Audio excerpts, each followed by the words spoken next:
Thrissur Nelluvai Thichur ഇട്ടോണം road BM and BC നിലവാരത്തിൽ നിർമ്മാണം പൂർത്തിയാക്കിയതിന്റെ ഉദ്ഘാടനം മുഖ്യമന്ത്രി പിണറായി വിജയൻ ഓൺലൈനായി നിർവഹിച്ചു. പൊതുമരാമത്ത് ടൂറിസം വകുപ്പ് മന്ത്രി PA മുഹമ്മദ് റിയാസ് അധ്യക്ഷനായി. AC മൊയ്തീൻ MLA ശിലാഫലകം അനാച്ഛാദനം ചെയ്തു. നെല്ലുവായി മുതൽ കുട്ടഞ്ചേരി വരെയുള്ള 3 കിലോമീറ്റർ ദൂരം റോഡാണ് നിർമ്മാണം പൂർത്തിയാക്കിയത്. ചാവക്കാട് വടക്കാഞ്ചേരി സംസ്ഥാന പാതയെയും പാലക്കാട് ജില്ലയിലെ കറുകപ്പുത്തൂർ ഇട്ടോണം പ്രദേശങ്ങളെയും ബന്ധിപ്പിക്കുന്നതാണ് റോഡ്. ചടങ്ങിൽ സംസ്ഥാനത്തെ 20 റോഡുകളാണ് ആധുനിക നിലവാരത്തിൽ നവീകരിച്ച് മുഖ്യമന്ത്രി നാടിന് സമർപ്പിച്ചത്. വട്ടിയൂർക്കാവ് പോലെയുള്ള നഗരപ്രദേശങ്ങളും കുമ്മിച്ചൽക്കാവ് പോലുള്ള ഗ്രാമപ്രദേശങ്ങളും ഒരുപോലെ വികസനത്തിന്റെ സ്വാദ് അറിയുന്നുവെന്നാണ് സൂചിപ്പിക്കുന്നത്. ഇതുപോലെ എത്രയെത്ര വികസന പദ്ധതികളാണ് വട്ടിയൂർക്കാവിൽ മാത്രം നടപ്പിലാക്കപ്പെട്ടത്.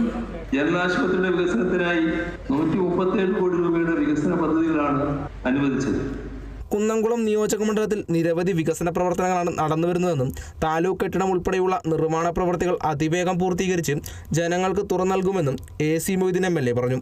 8-9 വർഷം മുമ്പ് നമ്മൾ ചെയ്ത വേലൂർ പോസ്റ്റ് ഓഫീസ് മുതൽ എരുമപ്പെട്ടി വരെയുള്ള BMC റോഡ് അതിൻ്റെ കാലാവധി പൂർത്തി കഴിഞ്ഞ് പിന്നെ 2 വർഷം കഴിഞ്ഞു. അതുകൊണ്ട് ആ റോഡിൻ്റെ നവീകരണം ഇന്ന് പൂർത്തിയായിട്ട് റീടാറിംഗ് ഓവർലേ വേലൂർ ചുങ്കത്തിൽ നിന്ന് ഈ പഞ്ചായത്തിന്റെ തന്നെ കോട്ടപ്പുറം വഴി ആറ്റത്തറ വരെ എത്തുന്ന റോഡിന്റെ വർക്ക് ഇപ്പോൾ ഒരു ലെവൽ വർക്ക് കഴിഞ്ഞിരിക്കുകയാണ്. ഈ മാസം തന്നെ അത് പൂർത്തിയാക്കാൻ പറ്റുക. നെല്ലുവായി സെന്ററിൽ നടന്ന ചടങ്ങിൽ Vadakkanchery block panchayat president KV Nafeesa വിശിഷ്ടാതിഥിയായി. എരുമപ്പെട്ടി ഗ്രാമപഞ്ചായത്ത് പ്രസിഡന്റ് ബിന്ദു ഗിരീഷ് സ്വാഗതവും assistant executive engineer K Smitha നന്ദിയും പറഞ്ഞു. ചടങ്ങിൽ ജനപ്രതിനിധികൾ, ഉദ്യോഗസ്ഥർ, വിവിധ രാഷ്ട്രീയ പാർട്ടി പ്രതിനിധികൾ തുടങ്ങിയവർ പങ്കെടുത്തു. Kerala vision news, Thrissur.